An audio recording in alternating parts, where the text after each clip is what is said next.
सो अब जो हमारे पास टॉपिक है मॉलिक्यूलर डिफ्यूजन इन लिक्विड्स। पहले हमने मॉलिक्यूलर डिफ्यूजन गैसेस पढ़ा था एंड देन हमने डिफ्यूजिविटी ऑफ गैसेस पढ़ा था, सही। अब हम मॉलिक्यूलर डिफ्यूजन इन लिक्विड्स पढ़ेंगे। मॉलिक्यूलर डिफ्यूजन लिक्विड्स हमारे पास इसकी दो टाइप्स हैं। एक तो हमारे पास diffusion of component A to non diffusing B, यहाँ पे equimolar counter diffusion of A and B, यानी या तो हमारे पास ए कंपोनेंट डिफ्यूज हो रहा होगा through non diffusing component B, यानी सिर्फ ए जो डिफ्यूज हो रहा है और जो बी कंपोनेंट है वो हमारे पास नॉन डिफ्यूज है, वो डिफ्यूज नहीं हो रहा है। या फिर हमारे पास सेकेंड टाइप है जिसमें हमारे पास जो है equal moles of diffusion of component A and B दोनों डिफ्यूज हो रहे हैं मगर in counter direction, that is in opposite direction. That is हमारे पास ए जो है 1 मोल ऑफ ए जो है डिफ्यूज हो रहा है into 1 mole of B from left to right. So हमारे पास जो है इन द मीन टाइम हमारे पास जो है कंपोनेंट बी जो है फ्रॉम राइट जो है डिफ्यूज हो रहा है into the component A towards the right से।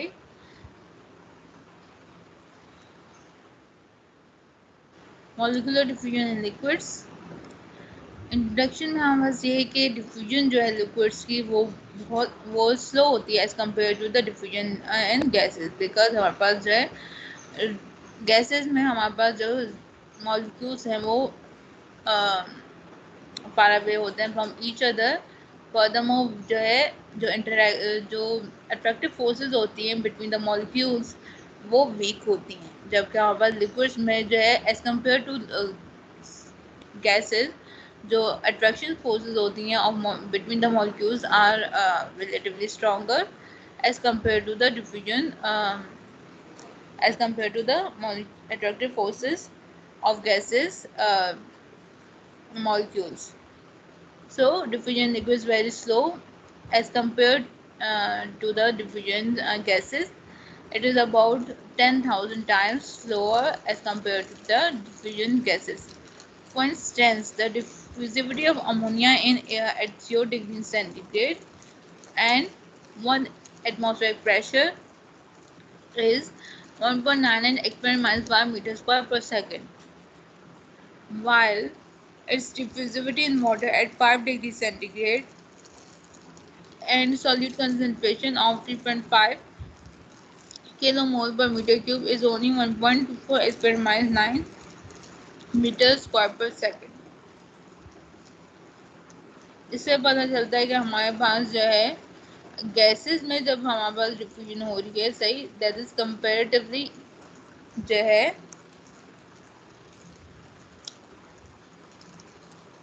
faster, that is represented by the value of DAB 1.9 exponent minus 5 meters per second.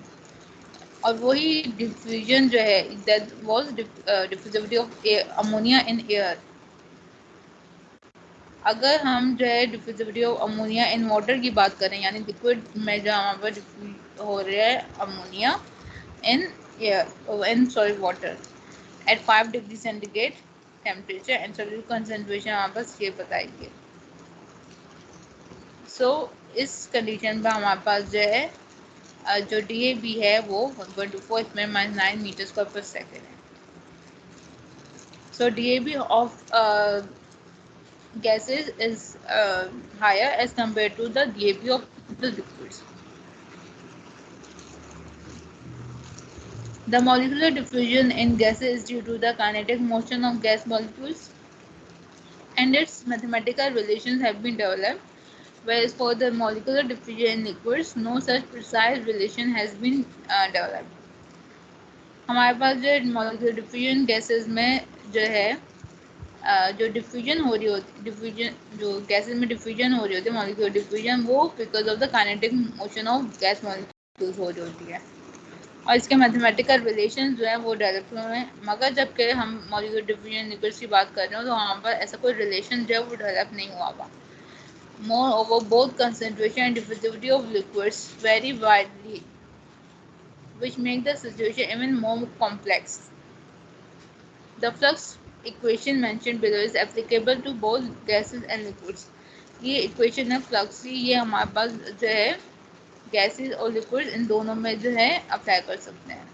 Na equals to Ca over C, Na plus Nb minus DAB dCA over dZ।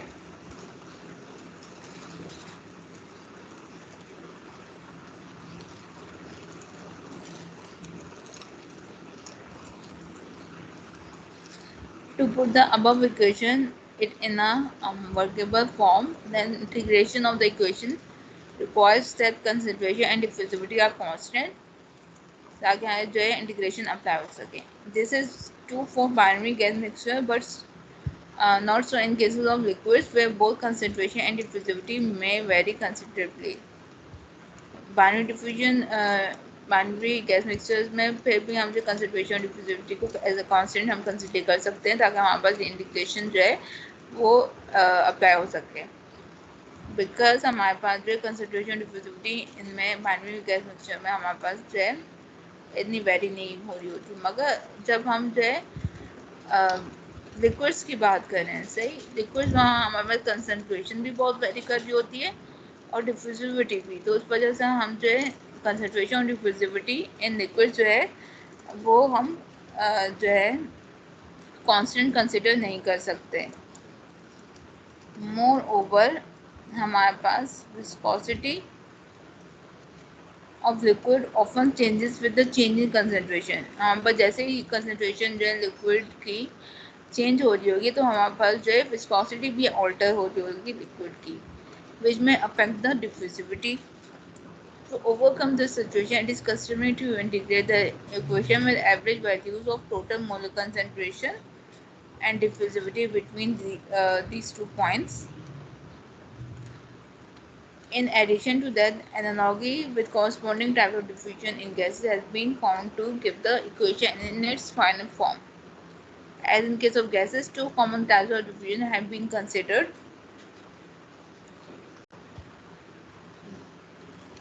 Now हम diffusion component A to non-diffusing B की बात कर रहे हैं, सही जो कि हमारे पास जो है डिफ्यूजन जो गैस डिफ्यूजन जो है मॉलिक्यूलर डिफ्यूजन ऑफ गैसेस वो उसमें भी अप्लाई हो रही थी, तो वो एक केस हम जो लिक्विड्स के लिए हम कंसिडर करते हैं। Diffusion of component A through non diffusing B, हमारे पास जो है हमने पहले इक्वेशन क्या देखी थी, ये इक्वेशन हमने देखी थी जो हमारे पास दोनों के लिए अप्लाई होगी, गैसेस के लिए भी हम अप्लाई कर सकते हैं, लिक्विड्स के लिए भी अप्लाई कर सकते हैं। मगर हमने क्या पहले पढ़ा है कि हमारे पास जो है जो डिफ्यूजिविटी है और कंसंट्रेशन है उसे हम जो है कांस्टेंट नहीं कंसिडर कर सकते फॉर लिक्विड्स, बिकॉज हमारे पास जो है कंसंट्रेशन और डिफ्यूजिविटी बहुत ऑल्टर हो रही होती है। बिकॉज हमारे पास कंसंट्रेशन भी ऑल्टर होती है तो उस पर कंसंट्रेशन बहुत ऑल्टर हो रही होती है लिक्विड्स में, तो इस वजह से हमारे पास जो विस्कोसिटी जो है लिक्विड की वो भी हमारे पास चेंज हो रही होती है, जबकि हमारे पास गैसेस में कंसंट्रेशन और डिफ्यूजिविटी जो है वो इतनी चेंज नहीं हो रही होती जब हम सिर्फ 2 कंपोनेंट्स को कंसिडर कर रहे होते हैं, that is A and B binary gas mixtures. Now अभी हम जो है डेरिवेशन कर रहे हैं diffusion of component A through non diffusing B. हमारे पास ये एक इक्वेशन जो है हमने देखी है जिसमें ये वाला पार्ट हमारे पास मॉलिक्यूलर डिफ्यूजन वाला पार्ट है, सही ये हमारे पास जो है कन्वेक्टिव पार्ट है, और हमारे पास डिफ्यूजन जो होती है जो मास ट्रांसफर जो होता है लिक्विड जो मास ट्रांसफर हो रहा है वो दोनों की वजह से होता है, एक तो जो डिफ्यूजन की वजह से भी और हमारे पास जो है कन्वेक्शन की वजह से भी होता है। Na हमारे पास कांस्टेंट है और Nb 0 है। कैसे? क्योंकि हमारे पास जो कंपोनेंट बी है वो डिफ्यूज नहीं हो रहा, दैट इज हमारे पास जो फ्लक्स है बी का that is Nb would be 0। सिर्फ कंपोनेंट ए जो है डिफ्यूज हो रहा है तो हमारे पास Na जो है उसकी कोई ना कोई एक वैल्यू आ रही होगी, that is would be a constant. So putting it in above equation, इस इक्वेशन में हम पुट कर देंगे। सही, ये जो मेन इक्वेशन है इसमें हमने पुट किया एन ए जो कांस्टेंट है, यानी एन ए जो हमारे पास एन ए है। सही है, एन बी हमारे पास जो है 0 है, बिकॉज हमारे पास जो है कंपोनेंट बी जो है वो डिफ्यूज नहीं कर रहा। तो जैसे हमने पुट की तो हमारे पास ये जो इक्वेशन आ गई, N A equal to C A O C, N A minus D A B D C A O D Z. Now हम इस इक्वेशन को रीअरेंज करेंगे, बिकॉज हमारे पास लेफ्ट और राइट साइड पे दोनों पे एन ए की टर्म्स है, तो हमने एन ए की टर्म्स सेपरेट आउट कर लेनी है। N A 1 minus C A over C equals to minus D A B D C A over D Z. Furthermore जो है हमने क्या किया, एन ए डी जेड की टर्म्स को हमने सेपरेट आउट कर लिया, और जो हमने सिंपली क्या किया, जो हमारे पास डी सी ए जो है सही है, उसे हमने सेपरेट काउंट कर लिया, डी जेड वाली टर्म्स को सेपरेट आउट कर लिया, कंसंट्रेशन टर्म्स अलग और जो सेट वाली टर्म्स अलग। एन ए यहाँ पे डिवाइड हो रहा था, डी जेड दूसरी साइड पर मल्टीप्लाई हो गया, which is equals to minus D A B D C A divide by 1 minus C A over C. यहाँ पे नीचे हम जो है सेम नहीं है, तो हमारे पास क्या गया, सी माइनस सी ए ओवर सी था। सही है, तो ऊपर क्या तो मल्टीप्लाई हो गया सी ओवर सी माइनस सी ए। अब हमने जो है इंटीग्रेशन ली है वो दोनों साइड्स ऑफ द इक्वेशन में, N A D Z equal to D A B C D C A over C minus C A. Integration limits हमारे पास जो है सी ए टू और सी ए वन है। हमने जब जो है इंटीग्रेशन लिया डी जेड की, तो हमारे पास क्या आ गया, जेड आ गया, तो एन ए जेड जो हमारे पास लेफ्ट साइड पे आ गया। अब हमारे पास जो है राइट साइड पे क्या है, डी ए बी सी, दोनों जो है हमारे पास जो है डी ए बी सी और जो हमारे पास D C A over C minus C ए। सही, तो हम कंसंट्रेशन जो है वो हम एवरेज कंसिडर कर रहे हैं। सही है, इसमें क्या होगी, सी एवरेज, हम जो है लिक्विड्स में जो एक एवरेज कंसंट्रेशन कंसिडर कर रहे होते हैं, तो लिक्विड्स के लिए हमने क्या कर दिया, सी एवरेज जो है वो हमने लिख दिया। अब हमारे पास जो इंटीग्रेशन जो अप्लाई हो रही है वो हमारे पास इस टर्म पे अप्लाई होती है। सही, तो हमने जब इंटीग्रेशन अप्लाई की क्या हो गया, L N C minus C A, फिर इंटीग्रेशन लिमिट्स हम अप्लाई करेंगे तो क्या होगा, L N C average minus C A two over C average minus C A one. यहाँ पे भी हम सी एवरेज लिख सकते हैं। सही है, यहीं पे आप सी की जगह सी एवरेज लिख सकते हैं, बिकॉज यहाँ पर लिक्विड्स में हम क्या कर रहे होते हैं, एवरेज कंसंट्रेशन कंसिडर कर रहे होते हैं, बिकॉज हमारे पास कंसंट्रेशन लिक्विड में बहुत वेरी कर रही होती है, इस वजह से। S CB2 equals to C average minus CA2 and CB1 is equals to C average minus CA1. So equation हमारे पास क्या बन जाएगी, Na equals to DAB C average over Z ln CB2 over CB1. Also हमारे पास C average जो है किसके equal होता है, CA2 plus CB2 and C average equals to CA1 plus CB1.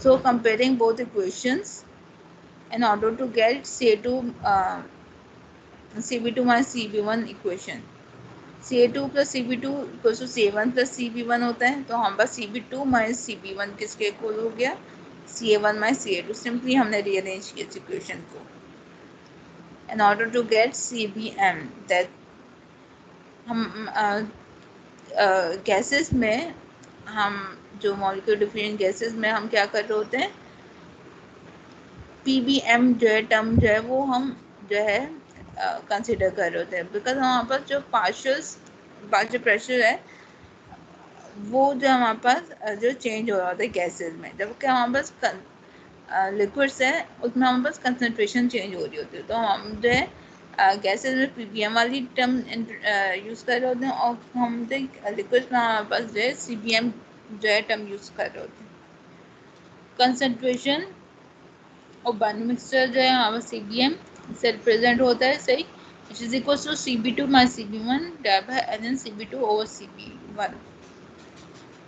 सो हमारे पास इस इक्वेशन को हम रीअरेंज करेंगे तो हमारे पास आ गया ln CB2 over CB1 which is equals to CB2 by CB1 over CBm which is equals to CB2 minus CB1 किसके इक्वल होता है CA1 माइनस CA2 के इक्वल है और डायरेक्ट CBm ऐसे आ जाएगा.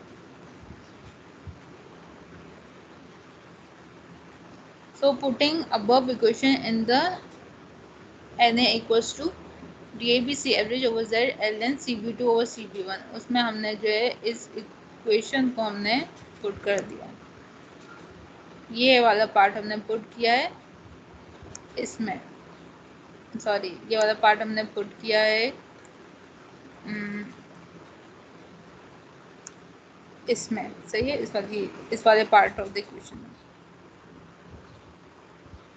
तो हमारे पास आ गया N equals to DABC average over Z CA1 minus CA2 over CBm where CBm is the logarithmic mean concentration difference of the binary mixture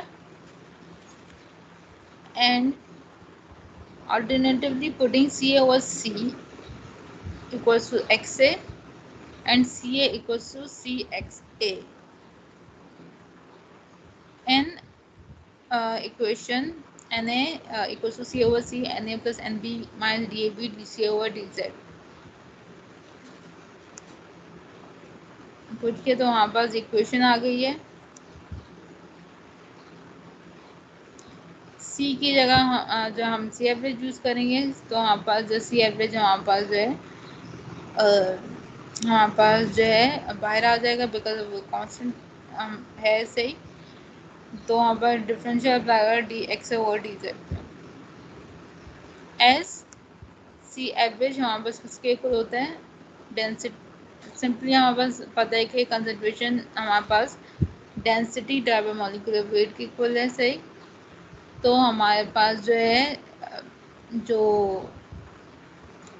for molecular diffusion in liquids में हमारे पास average concentration use हो रही होती है. तो वहाँ पर average concentration किसके इक्वल है density divide by molecular wait जो कि हमारे पास एवरेज है सही. तो हमने ब्रैकेट लगा के सबस्क्रिप्ट में एवरेज के लिए ए भी लिख दिया है.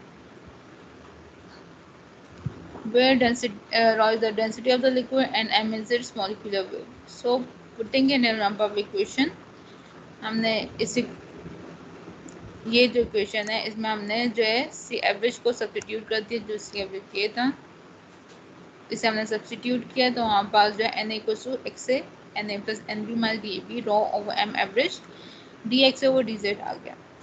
एस NB इज 0 बिकॉज हमारे पास जो है सिर्फ Na डिफ्यूज़ हो रहा है NB डिफ्यूज़ नहीं हो रहा. तो वहाँ पर NB जो 0 है यानी जो मॉलिक्यूलर फ्लक्स है और component B is 0.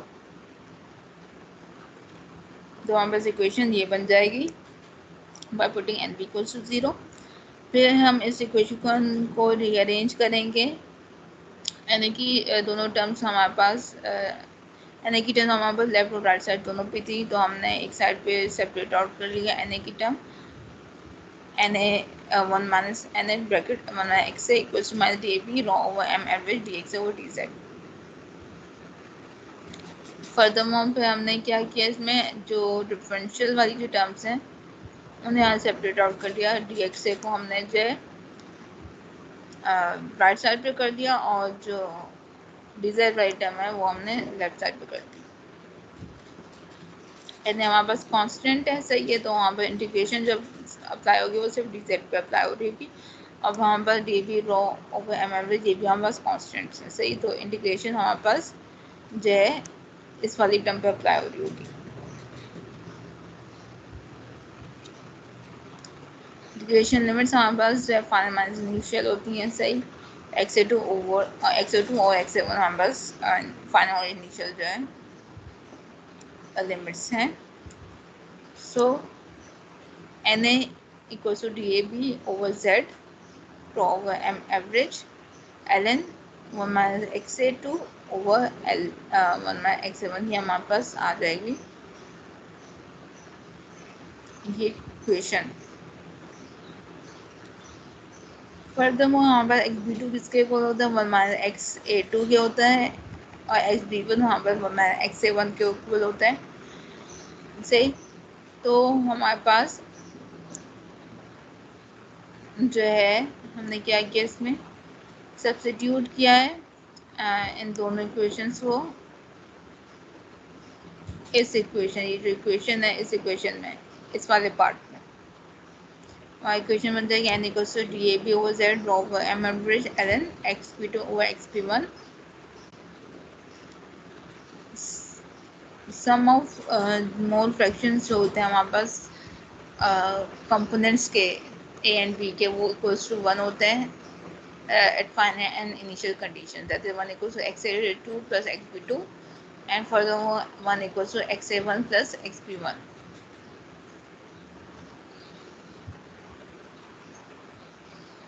So comparing both equations, तो हमारे पास जो है xb2 माई xb1 आ गया which is equals to xa1 my xa2.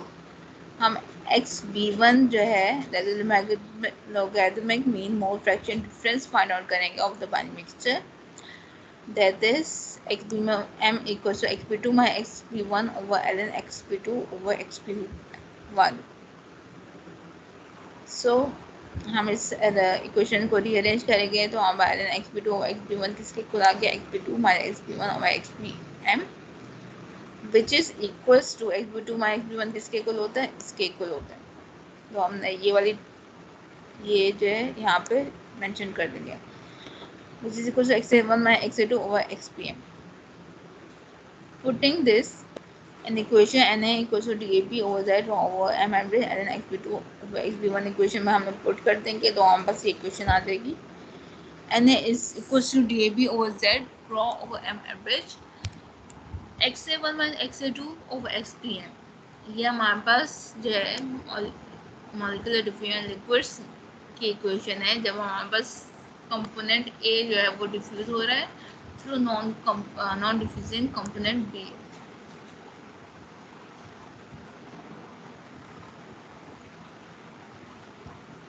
एक हमारे पास सेकंड केस है जिसमें हमारे पास जो है equimolar counter diffusion of A and B, यानी हमारे पास जो है ए और बी दोनों जो है डिफ्यूज हो रहे हैं इनटू ईच अदर मगर जो है इन अपोजिट डायरेक्शन और अगर हमारे पास जो है ये भी है कि हमारे पास 1 मोल ऑफ ए जो है डिफ्यूज हो रहे हैं इनटू बी, तो हमारे पास 1 मोल ऑफ बी जो है वो डिफ्यूज हो रहा है into 1 mole of A, that is equimolar जो है डिफ्यूजन हो रही है। और अपोजिट डायरेक्शन में तो हमारे पास काउंटर डिफ्यूजन है। तो इक्विमोलर काउंटर डिफ्यूजन हमारे पास जो है एन ए जो होता है वो equal to N minus N B होता है।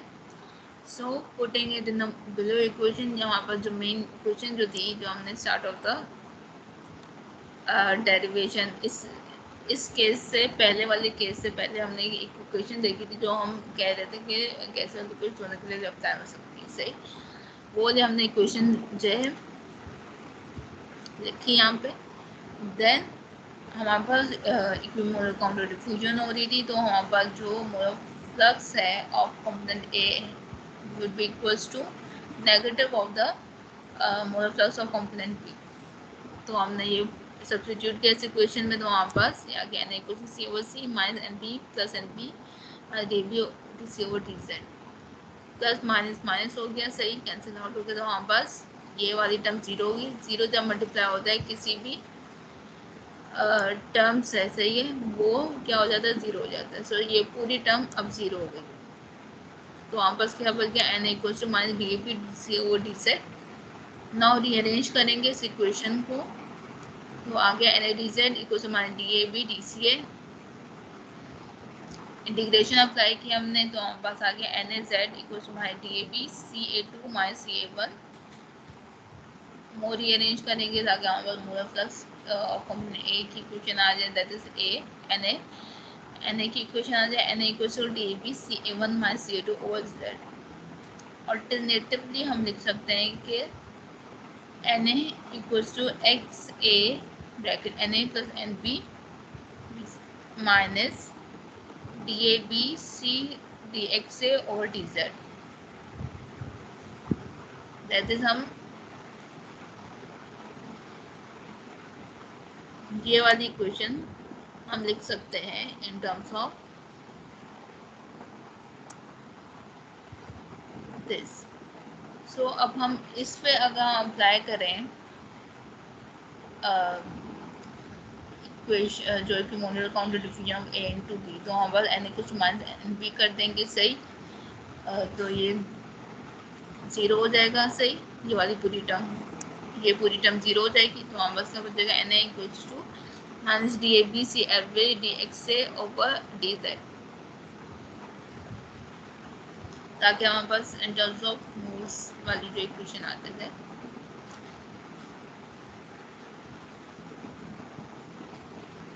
Putting C average equals to rho over M average in a proper equation, सही। सी की जगह हमने सी एवरेज इसलिए लिया है क्योंकि हमारे पास जो है लिक्विड्स में हमारे पास कंसनट्रेशन बहुत वेरी कर रही होती है, इस वजह से हम एवरेज कंसनट्रेशन लेते हैं। तो एवरेज जो हम पास कंसनट्रेशन होती है वो किसके इक्वल होती है, density type of molecular weight average जो होता है। सो हमने सब्स्टिट्यूट की इस इक्वेशन, ये जो है इक्वेशन में, तो हमारे पास ये आ गया। नाउ रीअरेंज करेंगे इस इक्वेशन को, तो हमारे पास N A D Z equals minus D A B rho over M average D X आ गया। अप्लाई करेंगे इंटीग्रेशन, तो हमारे पास N A Z equals to minus D A B rho over M average X A two minus X A one. Simple integration apply हो रही है। Then furthermore rearrange करेंगे ताकि हमारे पास मोलर फ्लक्स की इक्वेशन आ जाए, N equals to D A B over Z rho over M average X A one minus X A two. हमारे पास equimolar counter diffusion of A and B है ऑफ लिक्विड में हुई। Example हमारे पास है ताकि हम समझ सके कि हम किस तरह हम अप्लाई कर सकते हैं। ये हमारे पास दो केसेस है, अगर हम जो है ये फर्स्ट वाला केस जो है अप्लाई करते हुए हम एग्जाम्पल करेंगे। Example 2.14 is estimation of rate of diffusion of a liquid through a stagnant layer of another liquid. हमने कैलकुलेट करना है rate of diffusion of trichloroacetic acid across non diffusing methanol solution 2 mm thick at 20 degrees centigrade when the concentrations of the acid on the two opposite sides of the methanol film are 6% and 2% by weight of acid. The densities of 6% and 2% acid solutions are 101 kg per meter cube and 1003 kg per meter cube respectively. The diffusibility at infinite dilution of trichloroacetic acid and methanol at 20 degrees centigrade is 1.862 x-9 meters square per second. हमने जो rate of diffusion trichloroacetic acid जो है find out करना है, जबकि into non diffusing methanol solution 2 millimetre thick हमारे पास Z बताया हुआ है, सही। टेम्परेचर हमारे पास 20 डिग्री सेंटीग्रेड है, that is 293 kelvin, that 2 millimetre था, तो दैट इज 0.002 मीटर। DAB हमारे पास बताया हुआ 1.862 metre square per second. MA and B हमारे पास जो है क्या है, molecular weight of trichloroacetic acid and methanol, that is MA equals to 163.5 and MB is 32। Density of 6% acid हमारे पास बताई गई है is 102 kg per meter cube and density of 2% acid is 1003 kg per meter cube।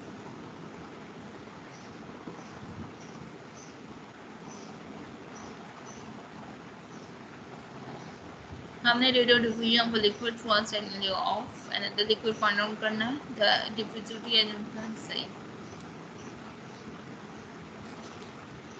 यानी हमने find out करना है। This is a case of diffusion of one liquid through a second layer of another liquid, so हम जो है ये वाली equation हम यूज करेंगे, यानी केस वन वाली इक्वेशन जो है जो हमने हमारे पास आई थी वो हमने यूज की। फॉर 6% एसिड तो हमारे पास XA1 क्या हो जाएगा 6% के लिए 0.06, 6% किसके होता है 0.06 ड्रॉप ऑफ मॉलिक्यूलर वेट जो है ट्राइक्लोरो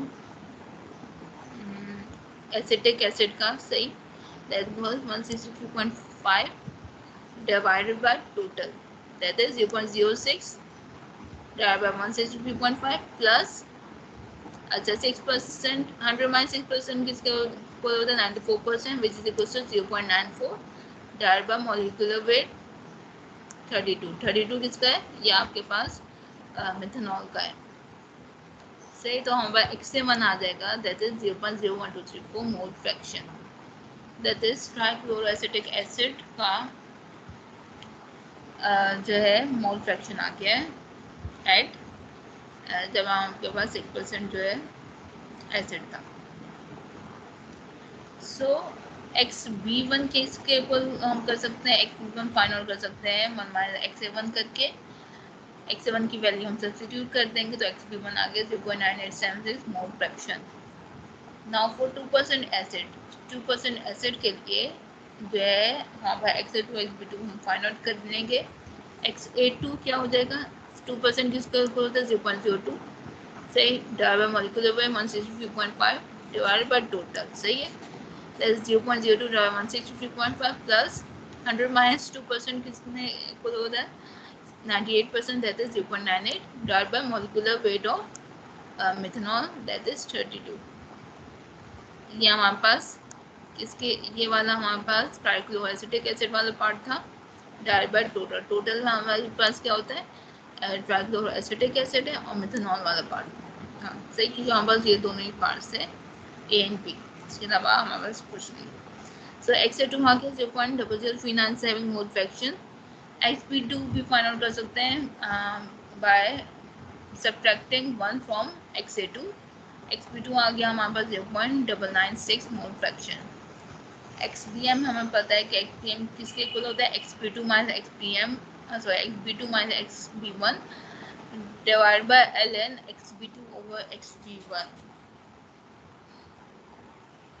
तो सब्स्टिट्यूट करेंगे वैल्यूज को तो हमारा XBM आ जाएगा, दैट इज 0.9918।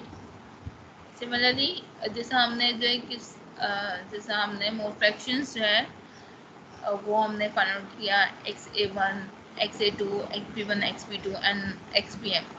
सो हम इसी तरह मॉलिक्यूलर वेट जो है वो हम फाइंड आउट कर सकते हैं। हमने क्या किया था 6% और 2% एसिड के लिए किया था, इसी तरह हम 6% और 2% एसिड के लिए मॉलिक्यूलर वेट फाइंड आउट करेंगे और जो है मॉलिक्यूलर वेट जब हमारे पास आ जाएगा तो हम रॉ ओवर m करेंगे, that is density bye molecular wait से, फिर हम जो है पहले 6% के लिए करेंगे, देन हम 2% के लिए करेंगे, फिर दोनों का एवरेज कर देंगे रॉ ओवर m एवरेज के लिए। m मॉलिक्यूलर वेट हमारे पास जो है equals to 1 divide by 0.06, 6% divide by 163.5, यहाँ पास मॉलिक्यूलर वेट है इसका ट्राइक्लोरोएसिटिक एसिड का, plus 0.94 divide by 32, that is 94 mole fraction इसका था, यहाँ पास उसका था मिथेनॉल का डिवाइड बाय 32 मॉलिक्यूलर वेट, तो वहाँ पर m आ गया 33.62 kg पर किलो मोल। देन हम रॉ हमें चाहिए रॉ ओवर m एवरेज, तो हम क्या करेंगे रॉ ओवर m करेंगे, that is density divide by molecular wait, density यहाँ पर 1.2 है, सही, तो हम मॉलिक्यूलर वेट से डिवाइड कर देंगे तो वहाँ पर रॉ ओवर m आ जाएगा 30.1 किलो मोल पर मीटर क्यूब, दैट इज हम इसे हम रॉ ओवर m1 भी बोल सकते हैं, सही। और 2% एसिड हम जो है मॉलिक्यूलर वेट फाइंड आउट करेंगे 1 divide 0.02 divide by 163.5 plus 0.98 divide by 32, molecular weight आ जाएगा हमारे पास 32.57 kg पर किलो मोल। फर्दरमोर हमने जो है जैसा हमने 6% एसिड के लिए जो है मॉलिक्यूलर वेट फाइंड आउट किया था, हमने सीधा हमने 2% एसिड के लिए भी मॉलिक्यूलर वेट फाइंड आउट किया है। अब हम रॉ ओवर m जो है 2% एसिड के लिए कर सकते हैं, डेंसिटी जो है बाय मॉलिक्यूलर वेट जो 2% पे आया था, सही है, दैट इज 30.79 किलो मोल पर मीटर क्यूब आ गया। अब इन दोनों का एवरेज हमने लिया है, बिकॉज हमारे पास कंसनट्रेशन जो है वेरी होती है तो हम कंसनट्रेशन एवरेज हम यूज़ कर रहे हो, तो कंसनट्रेशन एवरेज किसके इक्वल था हमारे पास रॉ व एम एवरेज के इक्वल था, सही है, यानी density divide by molecular wait average. तो इन दोनों ये जो आए हैं हमारे पास रॉ व एम, ये वाला और जो पहले आया था दिस, इन दोनों का एवरेज किया, आ गया हमारे पास 30.445 kilomole per metre cube, where m represents the molecular weight of the mixture. Now substituting values in this equation, n equals to dAB over z, rho over m average, xa1 minus xa2 over xpm से सारी values को हम substitute कर देंगे। x7 की आई जो हमने calculate की थी, xa2 की xpm जो हमने कैलकुलेट किया था, rho over M average, z और dAB हमारे पास गिवन था एग्जाम्पल में। तो हमारे पास Na आ गया, that is rate of diffusion of trichloroacetic acid is 2.392 exponent -7 kilomole per metre square second. आज के लिए इतना ही।